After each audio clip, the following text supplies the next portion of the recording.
members are requested to remain within the chambers. Thank you. Clerk.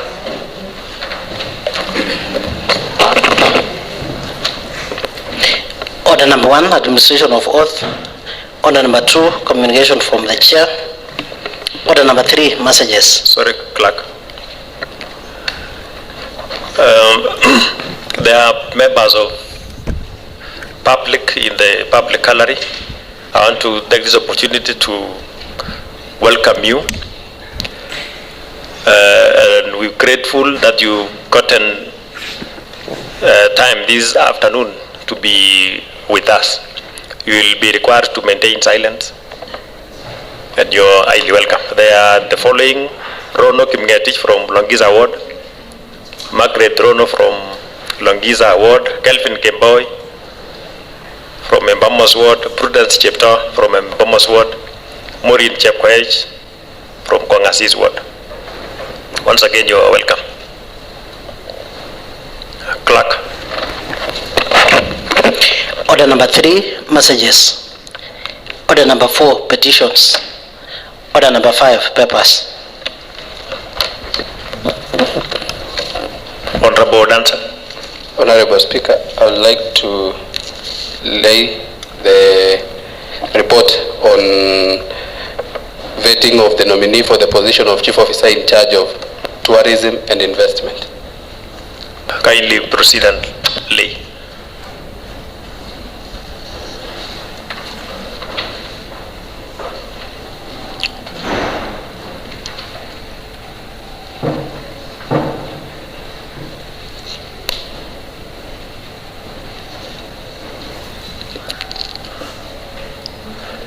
The report which has been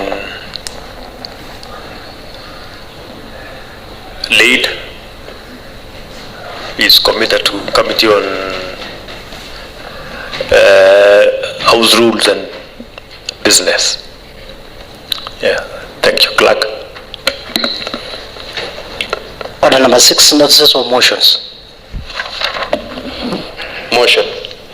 Honorable Speaker, I beg to give a notice of motion that pursuant to Standing Order 2015F, this County Assembly adopts the report of the Committee on Trade, Tourism and Cooperatives on the vetting of Mr. Tore Nelson Kipngetich, the Chief Officer nominee for the Department of Tourism and Investment, and pursuant to Section 45(1)(b) of the County Government Act 2012, approves the nomination of Mr. Tore Nelson Kipngetich for appointment as the Chief Officer in charge of Tourism and Investment. Kindly table.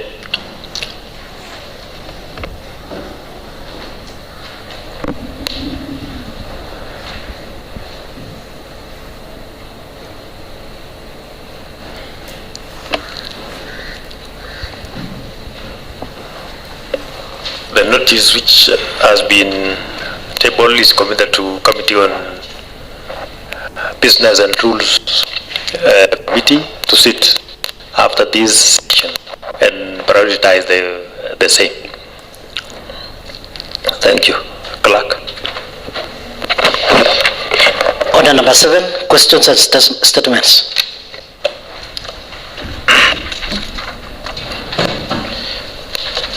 Honorable.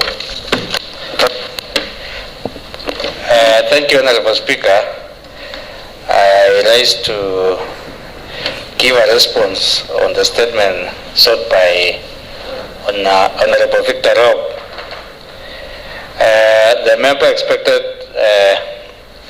me as the chairperson to state how the county collected its revenue. Point of order, Mr. Speaker. Honorable Mutai. Thank you, Mr. Speaker. Today in the morning, you gave out your time. Today, before the responder, give us is a response. You gave out direction that the member, the speaker, should be in, so that we can also make report or give us the resolution made by the committee. but as well direct the member if he is in a position to continue giving us the information of the report while the speaker is not around. Honorable Speaker, I remember you also made a ruling that if the member will not appear, I continue. That is what I remember you mentioned in the morning. Because I remember asking, what if he doesn't come to this session? But you told me that if he will not come, I continue. And as I said in the morning, Honorable Speaker, I shared the same information last week. We were supposed to respond last week, and I shared with Honorable Victor, and he told me that he was satisfied. Even if you need evidence, I can show you when I shared. I shared last week on Wednesday to him through our. So, Honorable Speaker, I would like to continue. Point of order, Mr. Speaker. I raised the question to you as the chair, Mr. Speaker, to give a ruling, but Mr. Speaker, you allowed the member to continue directing the same question to me, and you want him again, Mr. Speaker, to continue to give us the information, Mr. Speaker. And I still remember vividly you told the member to look for Victor so that when he's giving out the report, Victor Mushmwa is around, Mr. Speaker. Kindly, Mr. Speaker, make clarification. Honorable Speaker, I remember someone stood on my behalf and said that the work of ensuring that the member is there is not the responsibility of the chairperson. It is the responsibility of majority whip and deputy majority whip. Victor Rob is a deputy majority whip, so he was supposed to whip himself. So maybe you can give me guidance.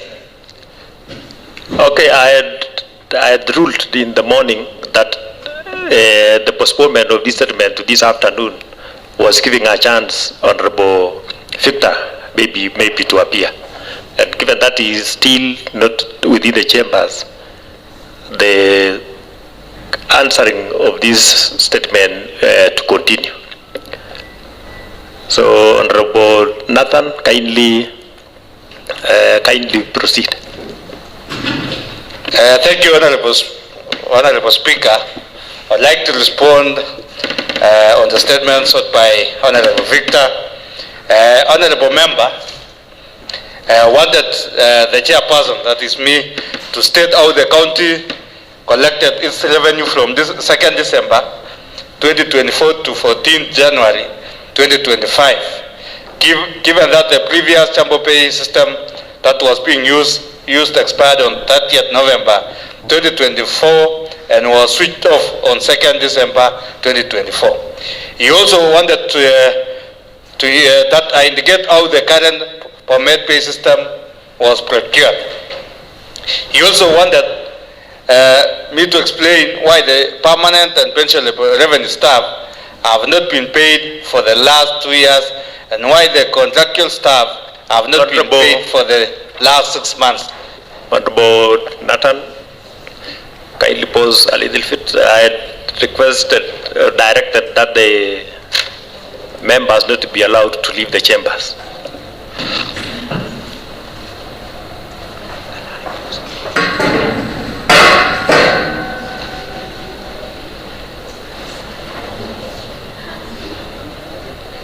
So, honorable members, let us remain seated as the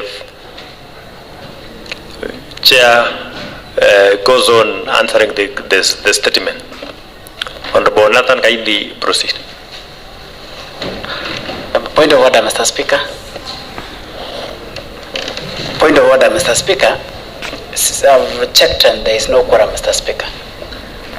Point of order, Honorable Speaker. I suspect maybe the honorable member who have just left, they have gone for maybe short call. So we can continue as we wait for them. One of them requested, but I urge the other members to remain in the chambers. Let us all the time try to uphold the rules and procedures of this honorable house. Clerk, kindly check if the quorum is not there.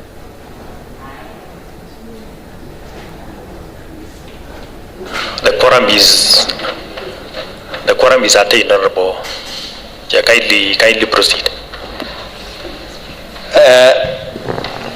Honorable Kipkemo is asking me, and I was telling him, Deputy Speaker is also a member. And that's why the quorum is attained.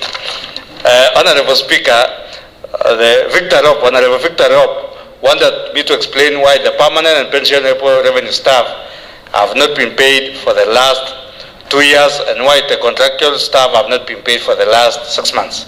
He also wanted to know why the revenue collectors are utilizing their own funds and bundles in the collection of revenue, yet there is a system and budgetary provisions for the same.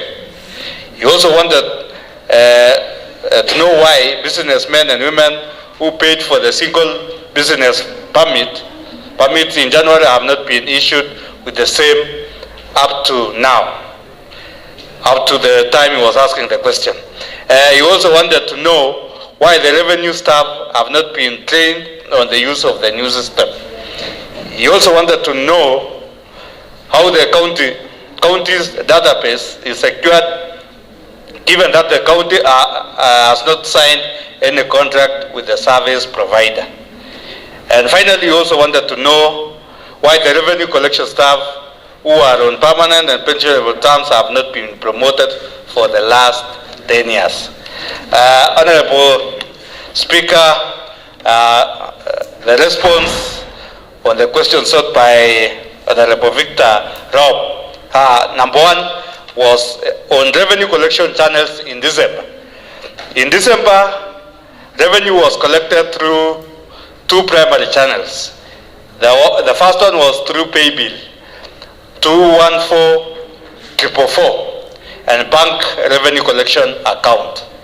These channels ensured continuity in revenue collections while transitioning to the new Bomet pay system. The amounts collected have been successfully validated and reconciled in the new system through the reconciliation module. Number two, on development and deployment of Bomet Pay, the Bomet Pay system was developed and deployed following recommendation from the Commission of Revenue Allocation during their exit meeting in Bomet County. The Commission emphasized the need for collaboration with other government agencies to enhance the revenue collection system in Bomet. Based on this, we agreed to pilot the system for 3 months with an internal team managing its operation and seeking technical support from the relevant government agencies as needed. The pilot phase, which began in January 2025, was scheduled to run until 31st March 2025. During this period, the system performance was being closely monitored, and a comprehensive report will be prepared and shared with the County Assembly upon completion of the pilot phase. So, Honorable Speaker, because the first 3 months ended on that first, we are expecting the department maybe very soon to share with us a comprehensive report on the same. Provision reports and dashboards indicate improvements in revenue collection and operations since the deployment of Bomet Pay. Key achievements include: 1. Increased adoption of the system by revenue officers.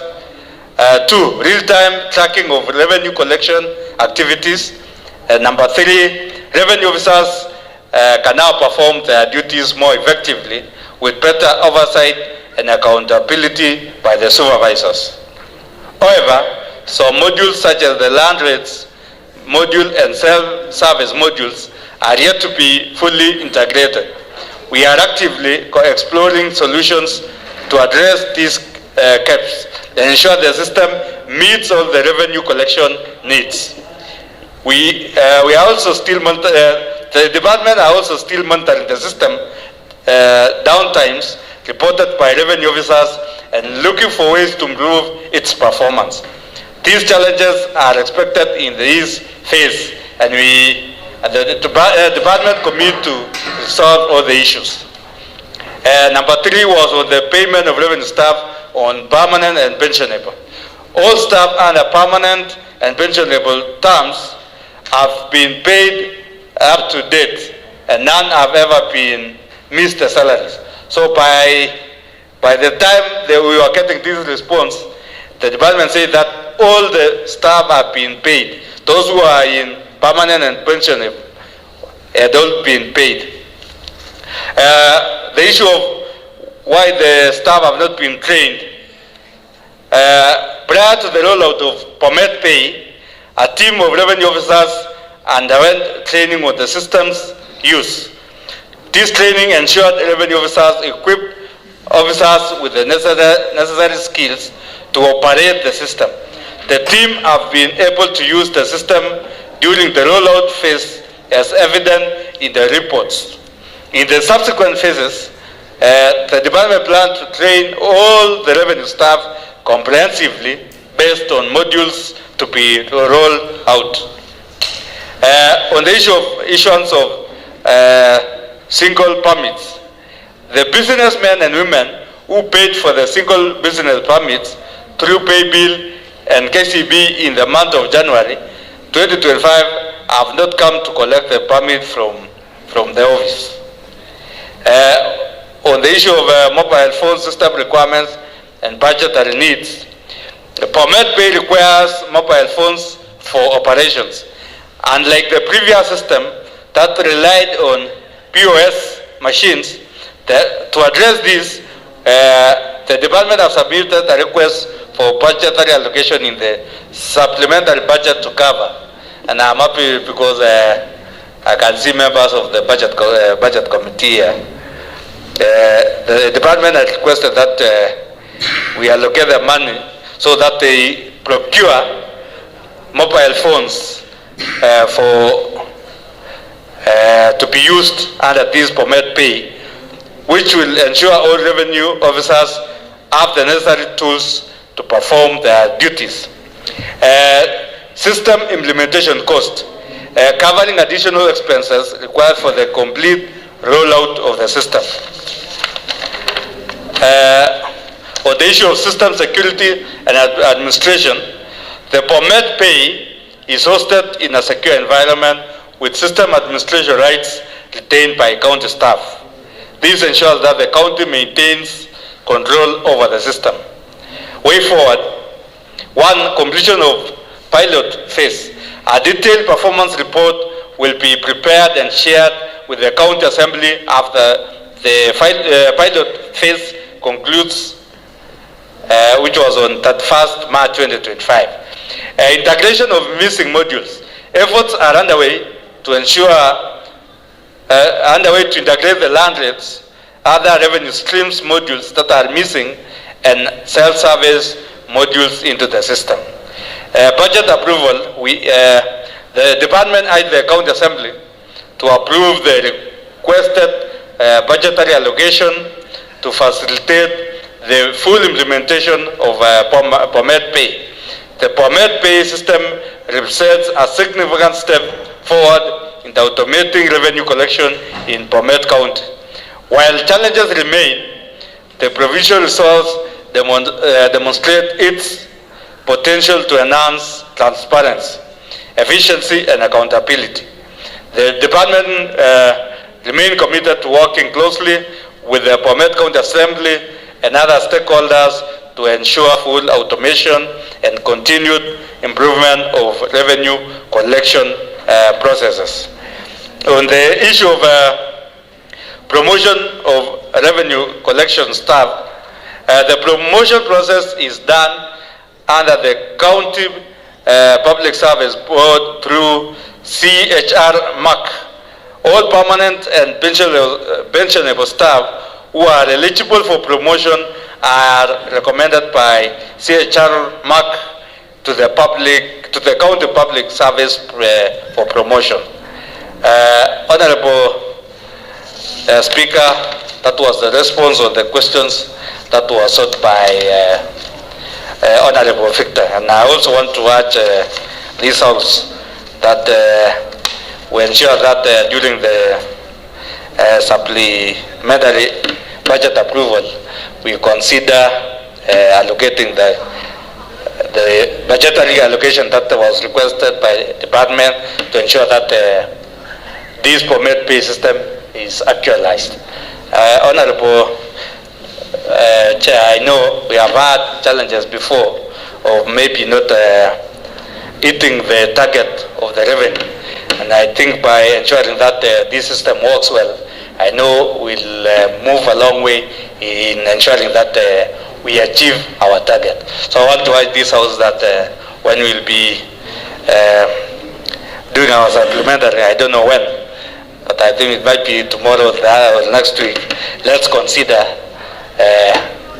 this system by allowing them or giving them allocation so that they implement fully. Otherwise, I want to say thank you to all the members, and also to thank Honorable Victor for seeking this information. Thank you, Honorable Speaker.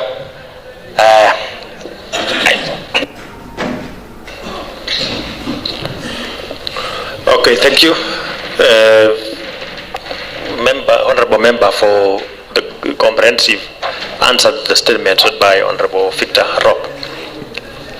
I want to give members a few minutes to react on the same. Honorable Bernard, you had.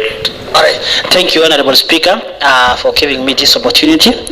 I'm sorry I came late, Mr. Speaker, but on the report which Honorable Chair for Finance, that's Nathan from Kablatunda Ward, has given us a very nice report, comprehensive report, and I will only urge this Honorable House, whatever the Chair has asked, especially in our supplementary, which Mr. Chair, it will go into the main budget. I will urge the budget committee members to allow the finance committee to have that in their budget. Lastly, Mr. Speaker, you would like to seek for leave, Mr. Speaker, if you can suspend the House for some minutes to allow House business, Mr. John, to put order paper, the report which was raised in our Committee of Trade, Mr. Speaker. I'm seeking.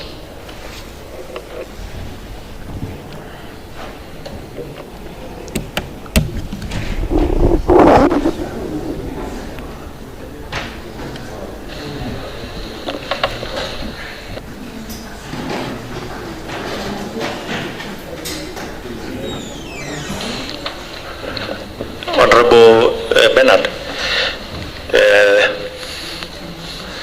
thanks for your concern on the report, on the vetting of that nominee.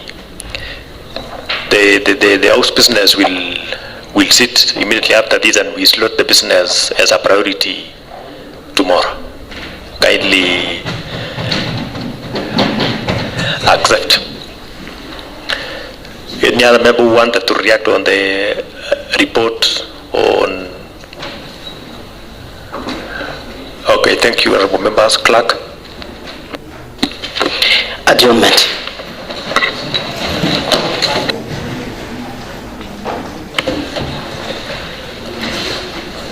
House Business and Rules Committee to meet immediately after this. Otherwise, this sitting is adjourned to tomorrow at 2:30.